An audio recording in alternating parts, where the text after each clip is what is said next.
Welcome back for another amazing episode of the FitBiz Journey podcast. Guys, in this episode, I have the one and only Mike Arce. That's right, Mike Arce, founder and CEO of Loudroomer, joining us. And if you don't know him, guys, I just don't even want to say that because I'm pretty sure you know him. If you're a fitness business owner, personal trainer, gym owner, or anything in between, then you know Mike Arce and his team. So not to mention, if you ever went to any fitness conference, then you must have heard GSDCON, because he's also the host of the #1 fitness studio conference in the world, GSDCON.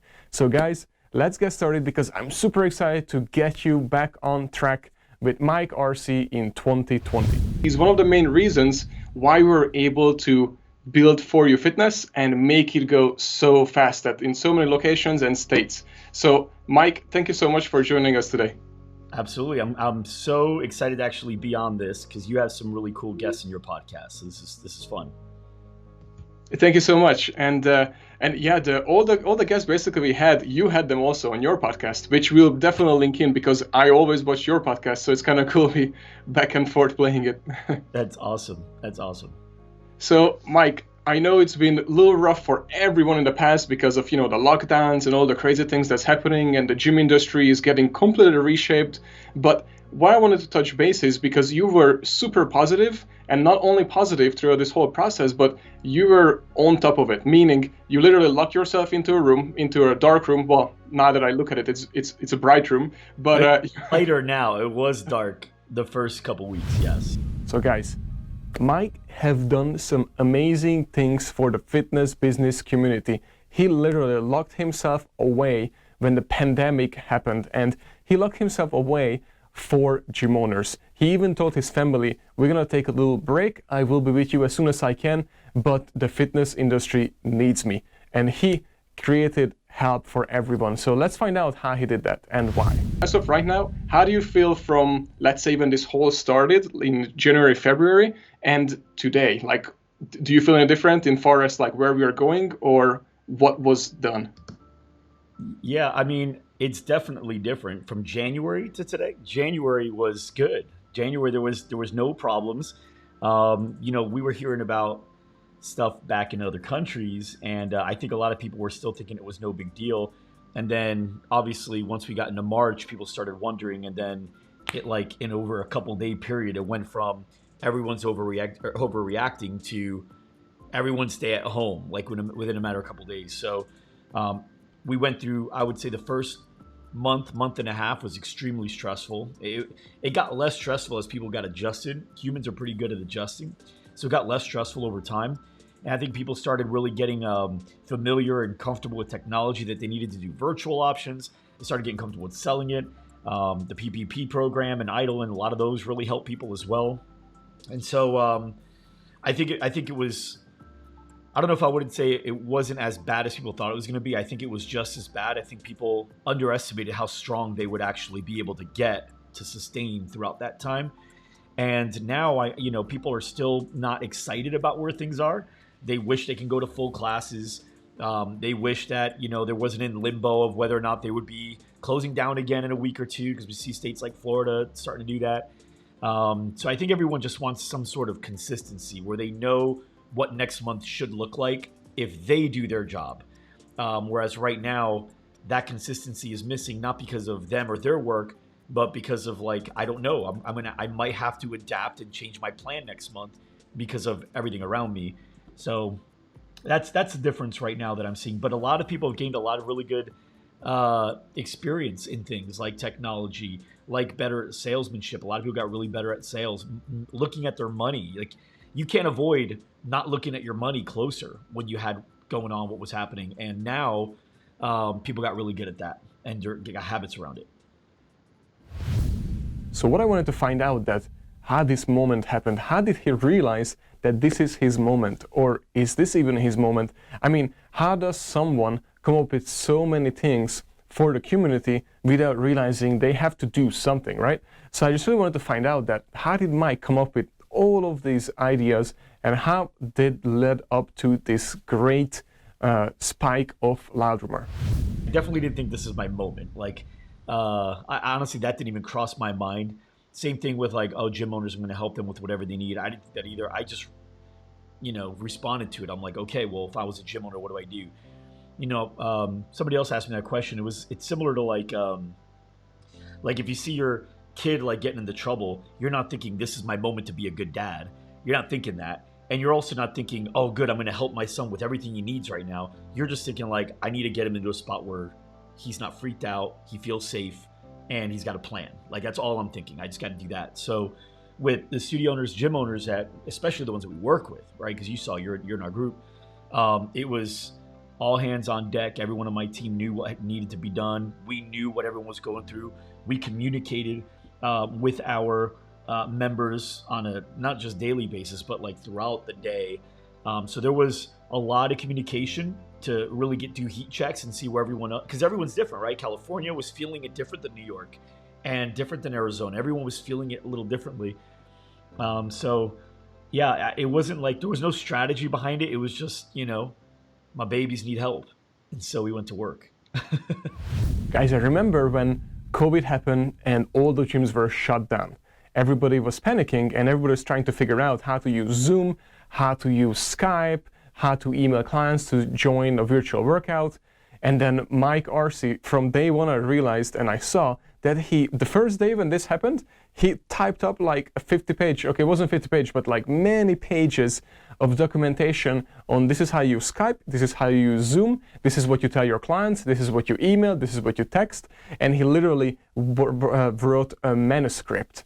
So that was crazy. And then eventually, guys, from that manuscript, it became an actual online coaching platform. So let's talk about it a little bit more.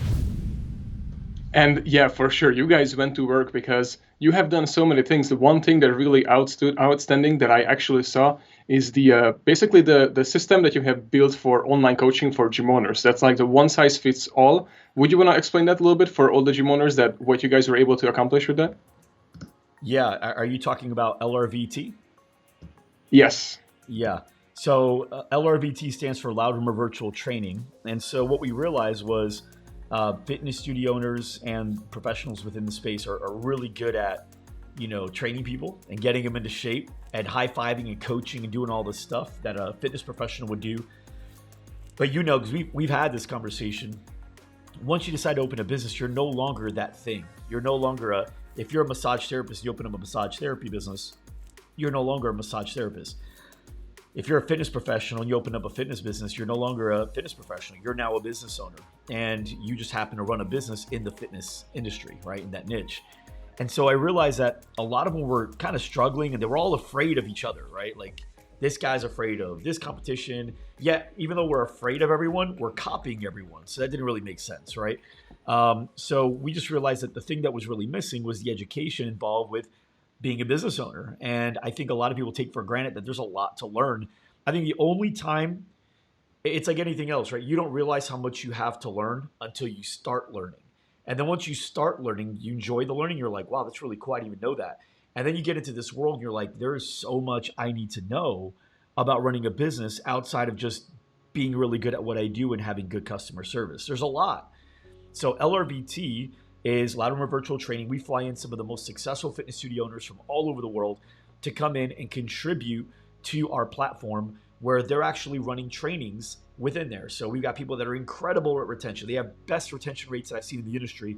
We fly them in and they do an entire course, 15, 16 different trainings that are anywhere between 2 minutes to 5 minutes long, all on their strategies on how they increase retention, how they measure it, how they manage it, how they optimize it, how they score it, all of that stuff.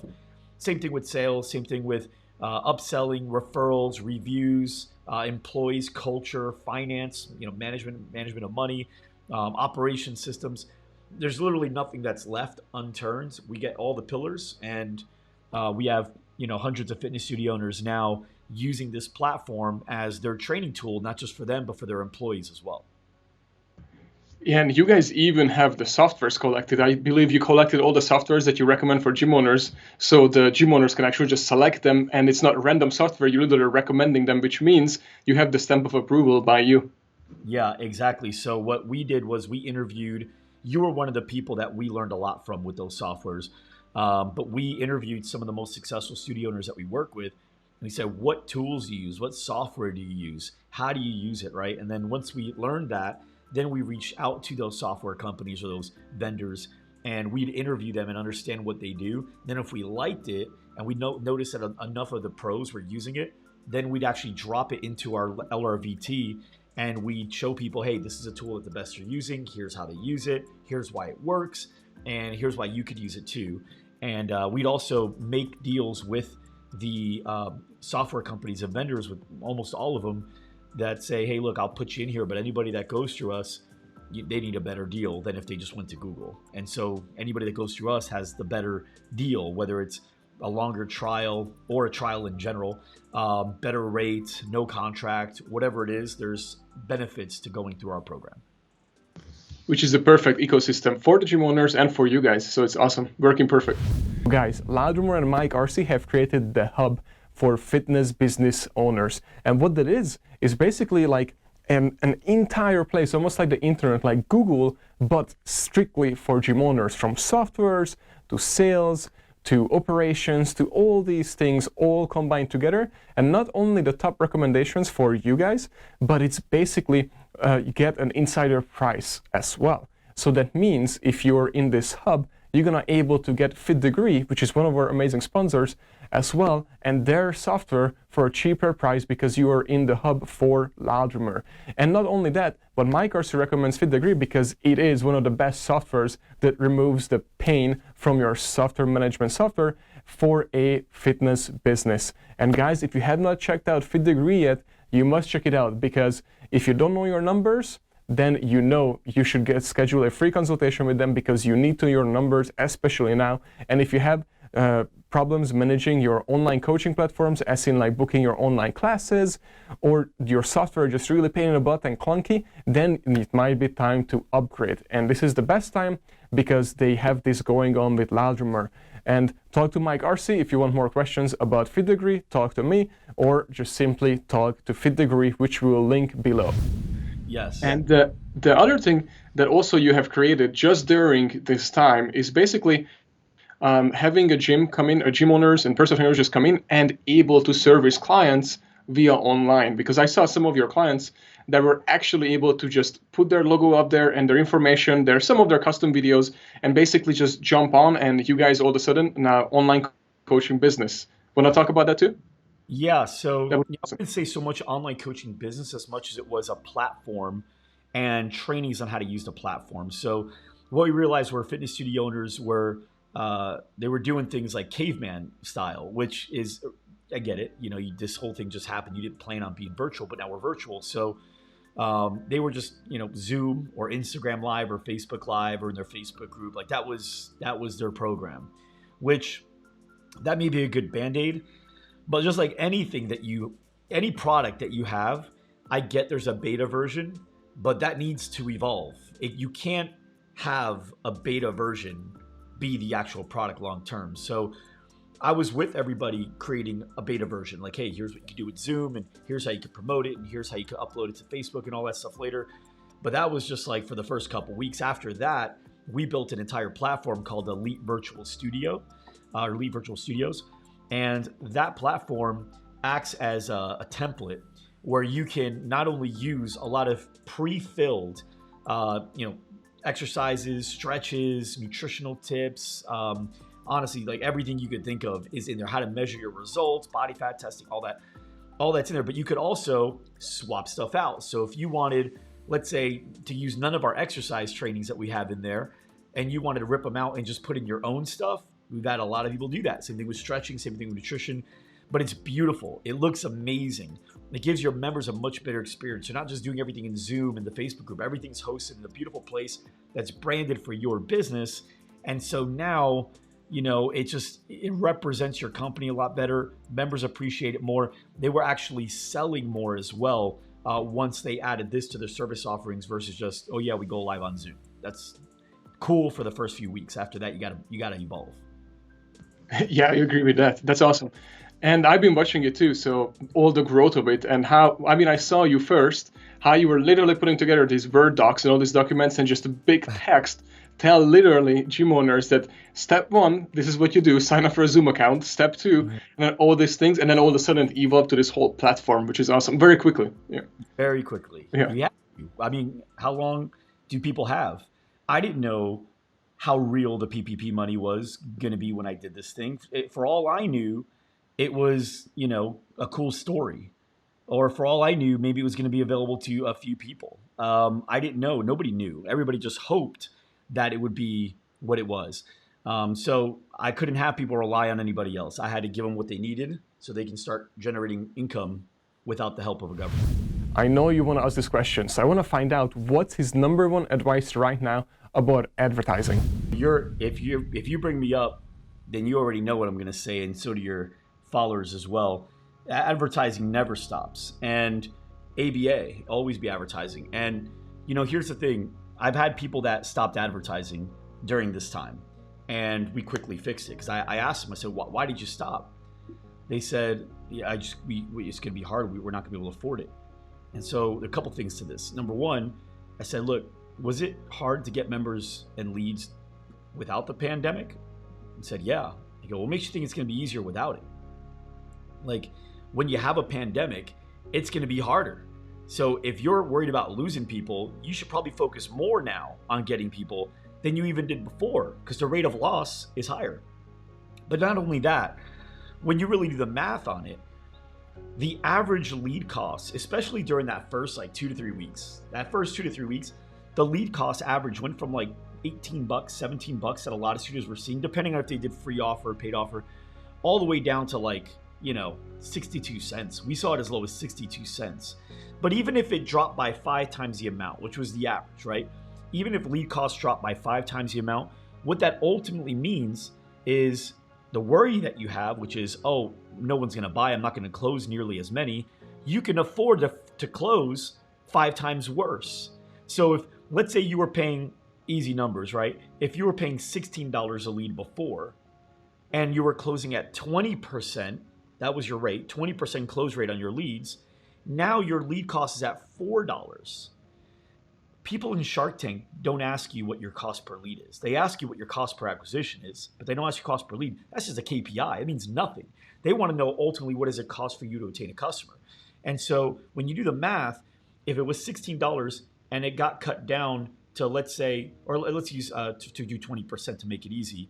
No, that would actually be good. $16 to $4. So $16 to $4, which means it got cut down 75% off, which is normal, right? That means if you were closing at 20%, you can actually close at 4% right now, or 5%. You close at 5% and still end up with the same cost per acquisition, right? Because your lead cost dropped by four times the amount, so your closing rate can drop by 4 times the amount as well, and still end up paying the same thing for a member. Our best studio owners knew that. So they were like, yeah, I get it. Normally I'd close 20 out of 100. Right now, if I close 4 out of 100, I'm still good. And on top of that, I built a pipeline of people I can continue to follow up with, and I built it up cheaper than I've ever been able to do before. Those numbers are unreal in a way, that how cheap it got because when I first started with you, which was, I don't even know, like 5 years ago or 20, when was it, 2013 or 14, something like that? I don't even remember, but long time ago. When, 20, what? At least it was a while ago. I think it was like 2015 or 2016. 15 or 16. Okay, so, yeah. But that time when we started, Facebook and Instagram was so new that nobody really advertised on it. So the prices were so cheap that I believe the first month for 2 locations, we got like averaging between 300 was the lowest, but the highest went up to like 600-700 leads in a single month, which was unreal. Yeah. So to see the same prices, almost the same prices, today with the pandemic, that's almost like a gift. So I see your point. Yeah. Yeah. And obviously, if you could trade, we wouldn't necessarily be in the pandemic. I'm not saying that it's better to be in a pandemic than not. A lot of people lost their jobs. A lot of people got sick. A lot of people got worried. There's a lot of bad things that happen with this. So I'd rather we figure it out without having to go into pandemic. But the point is, if you want to, you can find opportunity in any state. And I think a lot of people did a really good job of that. So what would be like, what would be the next time you think when GSDCon could come back onto the surface of start planning and thinking about? And before you say anything, just guys want to make sure, if you don't know about GSDCon, GSDCon is literally the #1 fitness business conference on earth. So I just wanted to make sure that you know that, and if you don't know, we'll link it in, because it was so far the best I ever been to. But sorry, go on. I appreciate it. So yeah, GSDCon was supposed to be September 30th, October 1st and 2nd.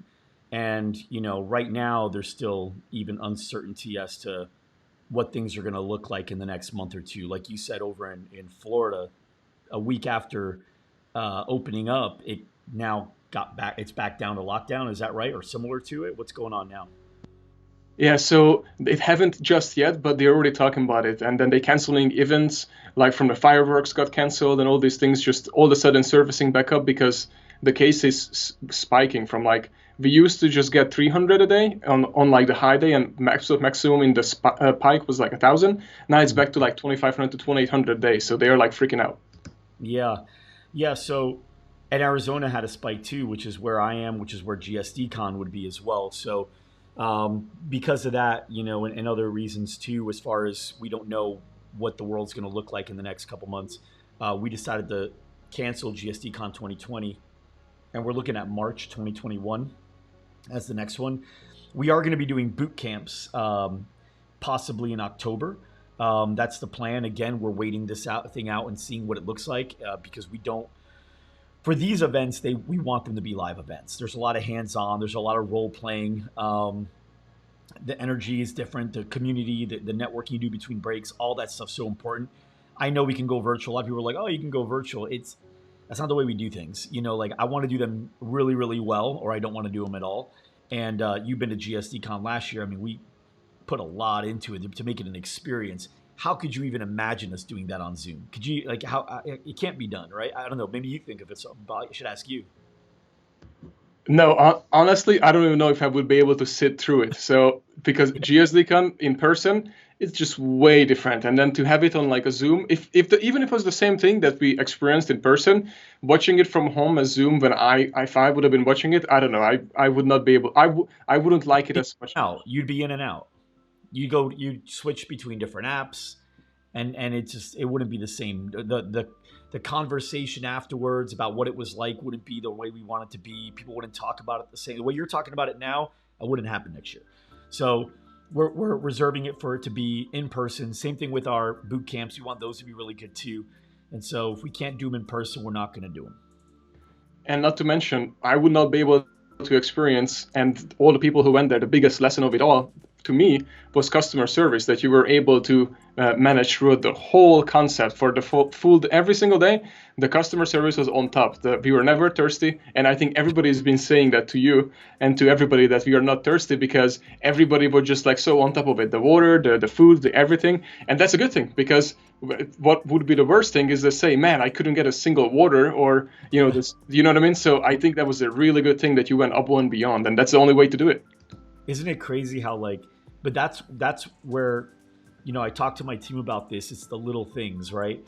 You talked about GSDCon, and you didn't mention what you learned. You didn't mention the speakers. You didn't mention. Now, keep in mind, you wouldn't even be talking about it if those things weren't good. We just know that is good. We just assume it, right? But you mentioned the waters, right? Because my team was going around making sure everyone had top waters. You mentioned the people being seated or people being attended to. And so those are the little things that back then it was like, why are we making such a big deal about making sure everyone's got waters? Because that's what is going to enhance your experience, because the standard is not we have the best speakers. See, a lot of people think selling points are standards. So you hear in gyms, right? Gyms do it. Gyms say, oh yeah, we've got excellent trainers. We've got a beautiful facility, and our prices are reasonable, and you'll get in the best shape of your life. Well, here's the thing. I'm assuming that to be true as a prospect. I'm assuming you've got good trainers, of course. If you didn't have good trainers, I would complain. I'm assuming you got a beautiful facility. If you didn't, I'd probably not want to be there. I'm assuming that you are reasonably priced. If not, I wouldn't pay it. I'm assuming all these things are that way, right? So a lot of people that don't understand sales, they use standards as selling points, and that's why they don't. That's another reason. There's many, but that's one reason why they don't make sales. They're selling things as selling points that a person goes, sound like the other guy, because everyone's got those are standards. Same thing with the conference. If I'd have said, oh, we're gonna have incredible speakers and we're gonna, we've got an incredible stage, the conference center is beautiful, it'd be like I'm expecting that. If you didn't have incredible speakers, I would, if the conference place wasn't nice. So all these things that people use as selling points, they're not really selling points. And so the story is around the little things that you will never experience in another place. All those little pain points that you had elsewhere don't exist here. If you could do that in your businesses as well, that really goes a long way. That everything that you just said should be the tagline of the whole episode and framed in for all gym owners, because you explained exactly how business should be run. Yeah, it's the little things, the small hinges swing big doors. That's exactly right. So what I wanted to also ask you is there anything going on right now that you're working on and nobody really knows about yet, or for the gym owners, or any secrets, or no? Yeah, there's quite a few, but it wouldn't be secrets if I told you. But I will tell you something that we did just release. So everybody that's in our team program, so when you're in our team program, it's our highest level coaching program. There's a few awesome things that you get with it, and one of them are you get 2 VIP plus tickets at GSDCON per year, and you also get 2 bootcamp tickets per year, which different themes every quarter. And so sales and marketing is 1 quarter, people culture, second quarter, third quarter is money, finance, right? Money management, how to pay yourself, how to pay your people. And the fourth quarter is systems, operations, processes, goal setting, all that stuff. So you'd be able to have 2 tickets to any one of those. And what we've just recently done, those are $6,000 a piece. What we've just recently done is we've given everybody in our team program free, 2 tickets free to everyone. So that's $48,000 in tickets plus the $2,000, because VIP plus are $1,000 a piece at GSDCON. So now you're talking $50,000 in event tickets to get there. Pretty cool, right? And not only that, but when they actually get there to GSDCon, you're also giving away thousands of dollars in gifts and presents and all these things like the last time. And I believe you even asked Rob if you guys have enough money to cover it, because you gave away so much gifts, obviously jokingly, but it was lots of gifts. Really did. Rob made me stop certain things because we were spending too much money on experience and service. But I think that's a big differentiator is the way people feel. Because if you feel excited, you're more engaged. If you're more engaged, you're going to get more out of what you're there to do. A lot of people don't get results because they're not engaged. A lot of people think they're, take sales. Oh, I've read sales books. I've gone through sales training. Well, how engaged were you? Because there's a lot of people that have gone to the gym and not gotten in shape either. But how engaged were they with getting in shape? Because just going through the motions and just going to the gym and just showing up and doing that's half the battle, but that's not the full battle. You're not going to get any results really by doing that. A lot of people, when it comes to improving their business, a lot of them aren't really engaging. And so when we do what we do at our events, we know that the engagement's got to be super high, because if we can keep it really, really high the whole way through, we know that they're going to get so much more out of that event than if they weren't. So guys, Loudroomer is obviously a very successful business on so many layers, like an onion. It has just layers and layers and layers of different incomes, different things. It's just really amazing. So what I wanted to pick Mike's brain a little bit on is basically if we replace Loudroomer, the company itself, into a gym, what would he use or do? Does that make sense? So for example, give you one example. So you want to pick a very successful company in its own industry. It could be something that's kind of reachable to you, but it isn't. It's just ahead of you, but not like crazy ahead of you. And then just break it down. It's accessible, because Apple is not accessible as much, but like Loudroomer, if it's accessible to you and you can clearly see how they interact with their customers and how they do things, then start peeling down the onions just layer by layer, and you're gonna able to utilize that in your own business. So what I wanted to find out if Mike is doing it in his own business, or if he would do that concept, the whole concept of ladder in a fitness business, how would that look like? Your business, if somebody just copies it 100%, a gym owner, and replaces every single thing that you have, they would have a very successful gym. I think so too, because I copied it from others too. I mean, a lot of my ideas, I'm like, wow, that's really cool. What if we did this? It's a totally different industry, but what if we did it? And so, first thing is you always got to think about the member, right? And what that member means to you, and how that member really contributes to the growth of your business. You know, I think a lot of people just, you know, they pay attention to their best members. So they go, okay, cool. These are the ones that are vocal. When I say the best, sorry, I mean the most vocal. The most vocal members. So like you, Brittany Welk, you guys have been vocal, right? It's easy to pay attention to you. In fact, it's hard to ignore you guys because you're always vocal. But there's a lot of really good people in there that are good examples of how to run a business that we don't actually get a chance to talk to. So I think if I'm a fitness studio owner, I'm definitely very engaged with my members. What do they need right now? What do they want right now? What can we create for them right now? What are they struggling with? How do we create resources for them to be successful? Whether it's, you know, shopping lists, groceries lists, meal plans, guides on how to boost metabolism. Can I bring in speakers? Can I bring in, panelists and moderators? Can I do things like to help this member be successful? Like create a you can't fail approach. Because in reality, a lot of fitness studios aren't necessarily designed for their members to be fully successful. A lot of it still depends on the member to do a lot of stuff. If they're just doing fitness and there's nothing integrated with food, that's tough, right? Because food is it doesn't matter how hard you work out. If you're eating poorly, number one, you can't burn as many calories through activity as you can bring in calories through eating. It's a lot easier to eat 3,000 calories in the next hour than it is to burn it, right? It's so much easier.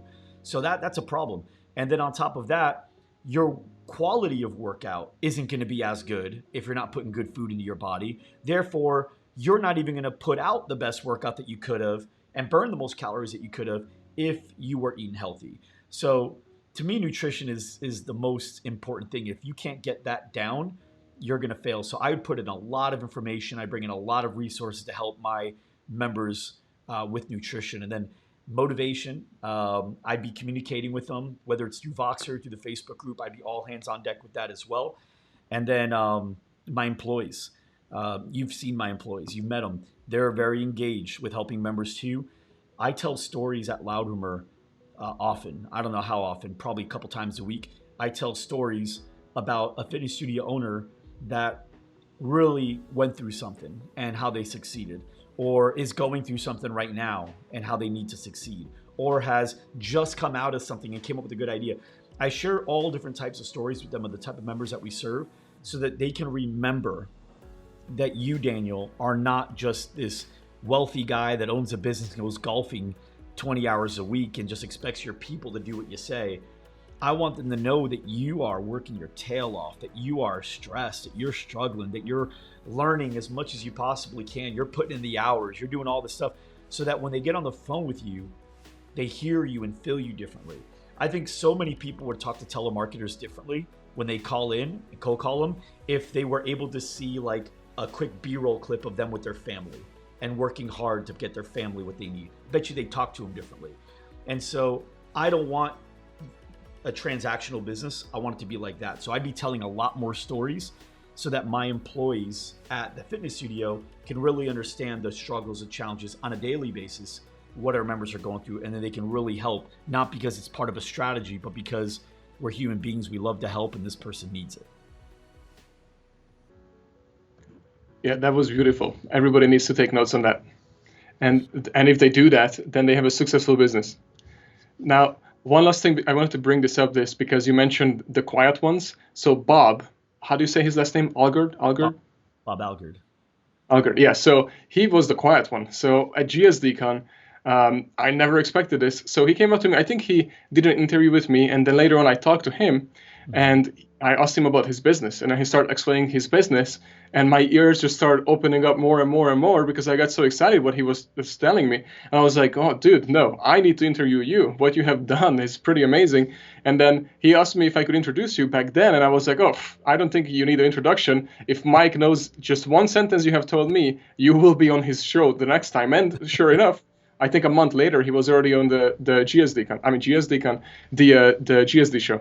Not only was he on the GSD show, and I flew out to go see him in Oklahoma, but on top of that, he's going to be a speaker at GSDCON.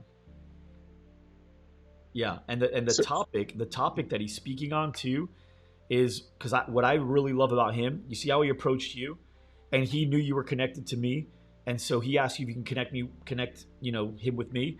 He did the same thing. He got Matt Kafora, he got Amanda Goolsby, Tom Hatton.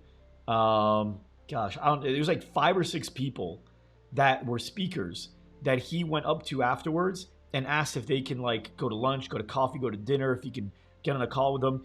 And he went, just in that 1 year after GSDCon, he went from 21,000 in monthly recurring revenue to 73,000 in monthly recurring revenue, just because of the information that he got from people that are further down than him, and then was able to get those things implemented. That's one of the things I talked about. I posted in the group. I don't know if you saw it today, but I saw somebody post stuff and it said, failure is the best teacher. And I put, failure is not the best teacher. It's the best substitute teacher when success is absent. And the truth is, you learn way more from your success. You can learn from failure. It's a good teacher. It's not the best teacher. So what Bob did was, rather than continuing to fail like he's been doing, which led him to a very slow growing business, it grew maybe a couple thousand monthly recurring revenue from year 2 to 3.